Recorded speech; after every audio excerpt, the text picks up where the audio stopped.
Hello అండి, అందరికీ నమస్తే. Welcome to my channel Venkatalakshmi Palnadu రుచులు. ఈ రోజు ఏంటంటే పాలపూరీలు చాలా ఈజీ వేలో చాలా సింపుల్ ప్రాసెస్ లో చూపిస్తా. పాలపూరీలు ఎలా చేసుకోవాలో ప్లీజ్ మీరందరూ మన వీడియో లైక్ చేయండి, షేర్ చేయండి, సబ్స్క్రైబ్ చేసుకొని ఎక్కడి నుంచి చూస్తారో కామెంట్ చేయండి. ఓకే అండి, పాలపూరీలకు ఏమేమి కావాలో చూపిస్తాను. పాలు కావాలండి. ముందుగా క్రీమీ మిల్క్ పాలు అనమాట, అంటే క్రీమ్ తీసిన పాలు కాదు, నిండు మంచి మిల్క్ తీసుకోవాలన్నమాట. ఇప్పుడు ఇదిగోండి, ఇది వచ్చేసి బియ్యపు పిండిలో కూడా తడి బియ్యపు పిండి, అంటే అరసలకి వేయించుకుంటాం కదా, ఒక 12 గంటల బియ్యం నానబెట్టుకొని అరసల పిండి వేయించుకొచ్చుకోవాలన్నమాట. ఇలా ఉండాలన్నమాట తడి బియ్యపు పిండి. ఇది కొలత కూడా చూపిస్తానండి మీకు. ఇంకా అండి, పిండి అయితే నేను డబ్బా కొలతతో చూపిస్తున్నా చూడండి. ఇదిగో డబ్బా బియ్యపు పిండి తీసుకున్నాను, తడి బియ్యపు పిండి తీసుకున్నాను. ఇప్పుడు దీనికి గోధుమ పిండి అనమాట. గోధుమ పిండి అరడబ్బా గోధుమ పిండి తీసుకోవాలి. ఇదిగోండి, అరడబ్బా గోధుమ పిండి తీసుకున్నా. డబ్బా బియ్యం పిండికి అరడబ్బా గోధుమ పిండి తీసుకున్నాను. కొంచెం ఒక చిటికెడు ఉప్పు వేసుకోవాలి. దీనికి ఒక 150 గ్రాములు సుమారు బెల్లం తీసుకోవాలి. ఇది మొత్తం తీసుకోనండి, ఇందులో సగమే తీసుకుంటాను నేను. ఇదిగోండి, ఒక 150 గ్రాములు సుమారు బెల్లం తీసుకోవాలి మనం. ఇది మెత్తగా దంచి వేసుకున్నాం. ఓకే అండి, బెల్లం అయితే మెత్తగా దంచి దీంట్లో వేసేస్తున్నాను నేను. ఓకే, పాలు కూడా కొలత చూపిస్తున్నాం. మళ్ళీ పాలు కొలత చూపిలేదు ఏందక్క అంటారు మీరు, దానికోసం.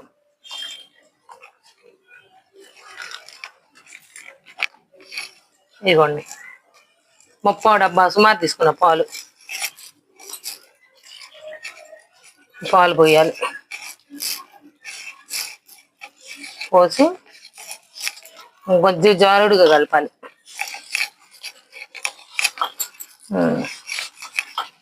కొంచెం నీళ్ళు వేసుకోవాలి, ఒక చుక్క, ఎక్కువ వద్దు, కొంచెం నీళ్ళు. కొంచెం హాట్ వాటర్ అయినా తీసుకోవచ్చు, లేదంటే నార్మల్ వాటర్ అయినా తీసుకోవచ్చు. నేను కొంచెం లైట్ హాట్ వాటర్ తీసుకుంటున్నాను. ఇదిగోండి, ఇదంతా బాగా కలవాలి. దీంట్లో సోడా అలాంటివి ఏం యూజ్ చేయొద్దు, మీకు పాలపూరిలో పర్ఫెక్ట్ గా వస్తాయి. ఈ ప్రాసెస్ లో కలుపుకుంటే, నేను చెప్పిన లెక్క ప్రకారం కలుపుకుంటే మీకు ఖచ్చితంగా చాలా చాలా బాగా వస్తాయి అన్నమాట. మీరు ఇంక దీన్ని ఏదేదో చేసి సోడా వేసి ఆగం చేసుకోవద్దు. ఇప్పుడు బాగా కలపాలండి. ఇది బెల్లం అంతా కరిగే విధంగా మనం చేత్తో గుటాయిస్తానే ఉండాలి. ఓకేనా, ఒక 10 నిమిషాల పాటు ఇట్లా కలుపుకుంటూనే ఉండాలి. ఓకేనండి, అరగంట సేపు అవుతుంది పిండి కలిపి పక్కన పెట్టుకొని.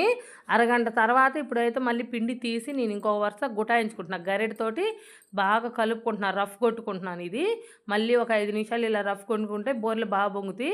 నేనైతే తవ్వాలో ఆయిల్ పెట్టేసుకున్నానండి. ఆయిల్ కూడా కాకొచ్చేసింది. కొంచెం పిండి తీసుకొని బూరెల్లాగా అంటే కొంచెం చూసారా, ఆ జారుడు ఉంటే సరిపోద్ది మనకి. ఆ జారుడు ఉంటేనే బూరె పొంగిద్ది మనకు బాగా. ఆ విధంగా పిండి జారుడుగా ఉన్నప్పుడు తీసుకొని అంత గరిటె పిండి పోతే చాలా పెద్ద బూరె అయిపోయింది. గరిటె పోయకూడదు. నేను హాఫ్ గరిటె కన్నా కూడా ఇంకా చాలా తక్కువ పోస్తున్నాను.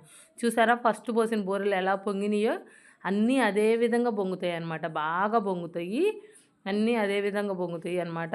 మీరు తవ్వ కాకుండా కళాయి తీసుకుంటే ఒక్కొక్కటి 2 పోసుకోండి. అప్పుడు కళాయి గుంతగా ఉండిద్ది కదా, చిన్నగా లేవడానికి ఇబ్బంది లేకుండా ఉండిద్ది. ఇదేంటంటే నాకు అవైలబుల్గా ఉంది, పెద్దగా ఉంది కాబట్టి, పోసుకునే అవకాశం ఉంది కాబట్టి నేను మరిన్ని పోస్తున్నాను. ముందు పోసిన బూరెలు చూసారా పైకి లేచినాయి. ఇంక ఇప్పుడు వెనక పోసే నిదానంగా లెగుస్తాయి అన్నమాట బూరెలు. ఇప్పుడు చూసారా, తిప్పేస్తున్నా చూడండి, మంచి కలర్ వస్తాయి. అద్దుకోండి, బూరెలు కూడా చూడండి ఎంత బాగా పొంగినాయో. ఇప్పుడు అదే విధంగా అన్నీ తిప్పేసుకోవాలండి. 1కి 2 సార్లు అటు ఇటు కాల్చుకోవాలన్నమాట. మంచిగా గోల్డెన్ బ్రౌన్ కలర్ వచ్చేంతవరకు కాల్చుకోవాలి. బెజ్జాలు వస్తాయి ఒక్కోదానికి, అయినా ఏం కాదు, టేస్ట్ బాగుండిద్ది. ఎక్కడైనా ఒక బెజ్జం వచ్చినా బూరెకి టేస్ట్ అయితే బాగుండిద్ది అనమాట. చూసారు కదా, 2 పక్కల అదే విధంగా గోల్డెన్ బ్రౌన్ కలర్ వచ్చే వరకు, ఆ కలర్ వచ్చేంతవరకు బూరె అనేది బాగా కాల్చుకోవాలండి. కాళ్ళ బూరెలు ఉంటే మళ్ళీ కాలనివి ఉంటే మళ్ళీ 1కి 2 సార్లు తిప్పేసుకొని చూసుకొని అవి కూడా తీసేసుకోవాలన్నమాట. పిండి మొత్తం ఇదే విధంగా పోసుకోవాలండి. నేనేందో రఫ్ కొడతాం కోసం గిన్నెలో కొంచెం పోసుకొని ఇంకో గిన్నెలో వేరే గిన్నెలో పెట్టాను. ఇది మళ్ళీ పోస్తాను ఇంకొక వాయి 2 వాయిలు అయితే మొత్తం 3 వాయిలు ఇదే విధంగా మొత్తం రఫ్ కొట్టుకుంటూ ఇదే విధంగా ఈ కొలతలతోటి మీరు కూడా ఇంట్లో బూరెలు పోసుకుంటే ఖచ్చితంగా వస్తాయి, పర్ఫెక్ట్గా వస్తాయి. టేస్ట్ అయితే నెక్స్ట్ లెవెల్ అనమాట. దేవుడికి ప్రసాదంగా కూడా పెట్టుకోవచ్చు. ఈ బూరెలు చాలా చాలా బాగుంటాయి అనమాట. బూరెలు చూసారా ఎంత బాగున్నాయో.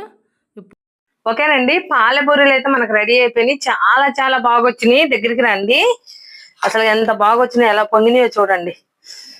ఇదిగోండి, చూసారా ఎలా పొంగినాయో, అసలు ఎంత బాగా వచ్చినాయో చూడండి.